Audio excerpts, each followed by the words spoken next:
My husband divorced me over a text message and said, "I'm leaving you to be with my mistress and I want you out of my house as soon as possible." I just laughed and sent him a document. 5 minutes later, he was banging on my door, desperate. Before the story begins, if you like our channel, subscribe to help us reach 1,000 subscribers. And now we invite you to enjoy a story with an unexpected ending.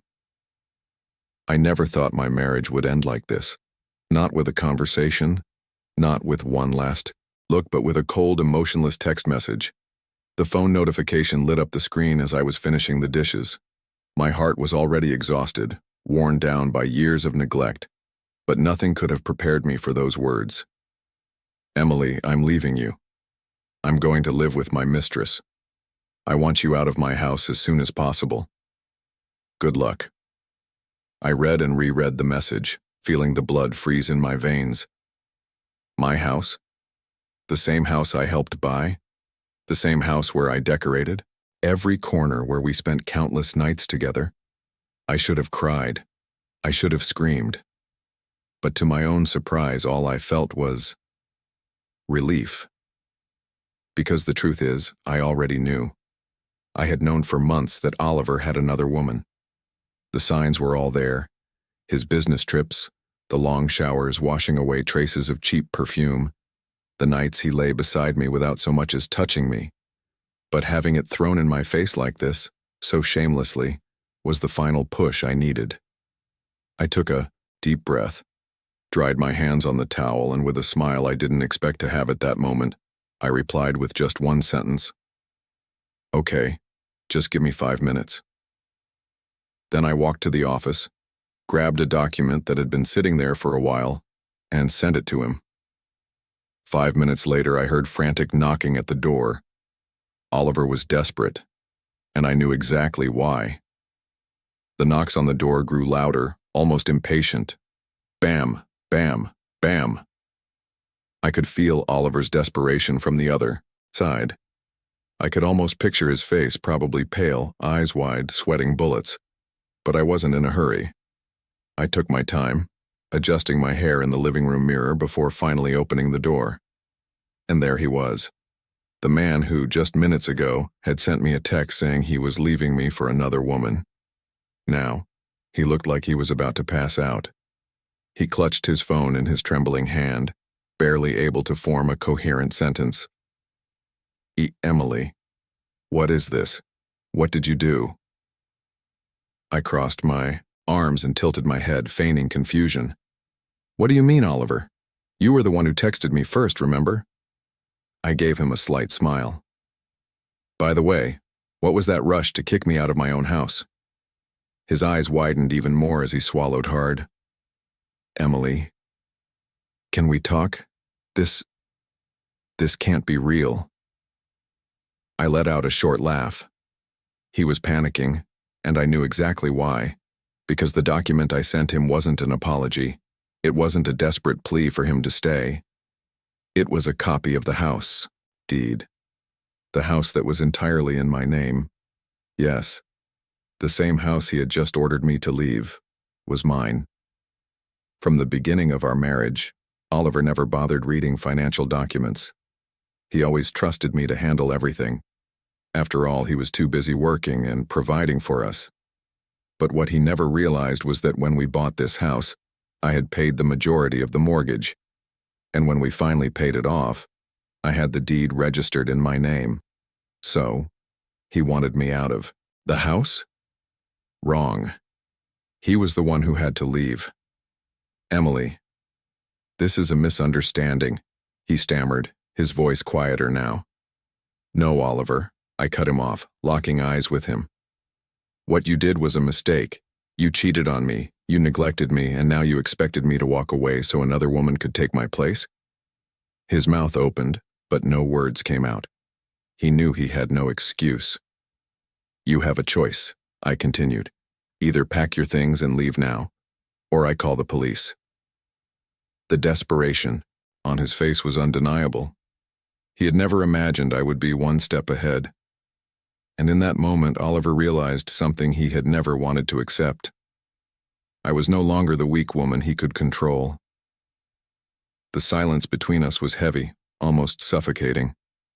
Oliver blinked repeatedly as if trying to process the information, searching for a way to escape what was happening. But there was no way out for him. He wanted to kick me out of the house. Well, now he was the one who had to leave. I could see the panic creeping onto his face. The man who just minutes ago had sent me an arrogant message now looked like a frightened little boy. Emily, this is a misunderstanding. I didn't mean it like that. I crossed my arms and raised an eyebrow. Oh, you didn't? Then how exactly was I supposed to interpret, I'm leaving you to live with my mistress, and I want you out of my house as soon as possible? He swallowed hard. He was grasping for words, but nothing he could say would undo what he had done. But the funniest part? He still had no idea that the blow I had just dealt him was only the first part of what I had planned. Because the truth was, Oliver hadn't just cheated on me. He was also financially dependent on me. For years, he loved feeding the illusion that he was the provider in our marriage. He told his friends he was the man of the house, that he paid for everything, that I was lucky to have him as my husband. But reality? I had always earned more than him. I was the one who paid the bills. And him? He splurged our money on fancy dinners, trips, and, as I later found out, gifts for his mistress. And that was exactly why, weeks ago, when I noticed he was growing more distant, I took care of everything. I set aside enough money for myself, I blocked his access to our joint account, and I prepared a divorce filing that would leave him without a single cent. And that was the document I sent him right after his arrogant message. He was still holding his phone. Maybe he thought that if he stared at the screen long enough the words would change, but they wouldn't. He lifted his eyes to me, and for the first time, I saw something I had never seen before. Fear. Emily, please. His voice trembled. Can we talk? I crossed my arms and gave him a small smirk. Sure, but first, start packing. And then, I watched him break. The mask of superiority shattered. The man who had humiliated me, cheated on me, and thought he could discard me now realized he was the one being discarded. And that was the best part of my revenge. Oliver started pacing back and forth, running his hands over his face, his hair already disheveled from stress. He looked like a cornered animal, desperately searching for an escape that didn't exist. Emily. His voice came out softer, almost a whisper. You can't do this to me. I let out a quiet laugh and crossed my arms. I can't? I took a step forward. You wanted to kick me out of my house, Oliver. You wanted to bring another woman here to sleep in my bed, use my things, and now you're telling me what I can and can't do? He shut his eyes and took a deep breath like he was trying to pull himself together. Listen. He tried to sound calm. I messed up, okay? I was an idiot. But we can fix this. You don't have to act like this. Like this? I cut him off, laughing bitterly. You mean the same cold and cruel way you acted toward me? His silence was my answer. Oliver, I continued, you got used to seeing me as weak, as someone who would always forgive you, always let things slide. But look at me now. I've changed. He opened his mouth to respond, but before he could say anything, I grabbed my phone and made sure to speak slowly, so every word sank in. I've already filed for divorce. The judge will receive the documents first thing in the morning. You have no rights to this house, my bank accounts. Absolutely nothing. His eyes started to fill with real panic. Emily, He swallowed hard. I have nowhere to go. I crossed my arms and raised an eyebrow. Well, maybe your mistress will take you in. After all, you two are so in love, aren't you? I saw shame wash over him, and for the first time in years, I felt like I had control over the situation. He knew I wasn't bluffing, but then came the final blow. Oliver turned, looked around, and frowned. Where are my things? I smiled. The best part of my revenge was yet to come. Oliver looked around frantically, his eyes scanning every corner of the house as if searching for something that simply wasn't there. My things, he murmured, blinking several times. Where are my things, Emily? I crossed my arms and gave him a small smirk. Oh, that? I had everything packed up while you were busy living your grand secret romance. He went pale. What? I pointed toward the garage. It's all outside. Your clothes, your computer, even those ridiculous basketball trophies from high school. I had everything boxed up and called a moving service. I figured since you were so eager to leave my life, I'd give you a little help.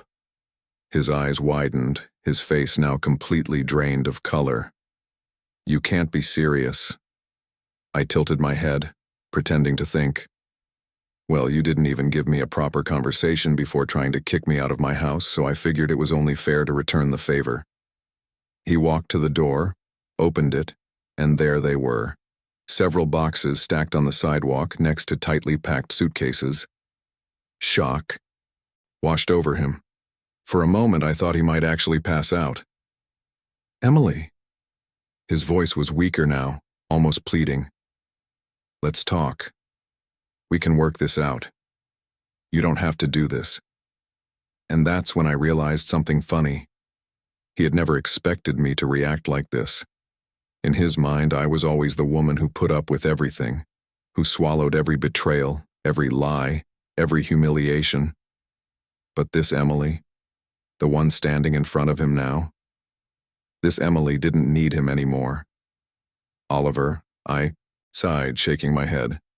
I want to do this, because for the first time in years I'm doing something for me. His eyes filled with pure desperation. Emily, please. I placed my hand on the doorknob, and just before closing the door, I gave him one last smile. Good luck with your new life. And then I shut the door. The sound of the lock clicking into place echoed through the house, like a final punctuation mark. For the first time in a long time, I felt a weight lift off my shoulders. There was no sadness, no regret, no anger, only the certainty that I was free. Outside, Oliver was still muttering something, but I wasn't listening anymore, because I would never look back.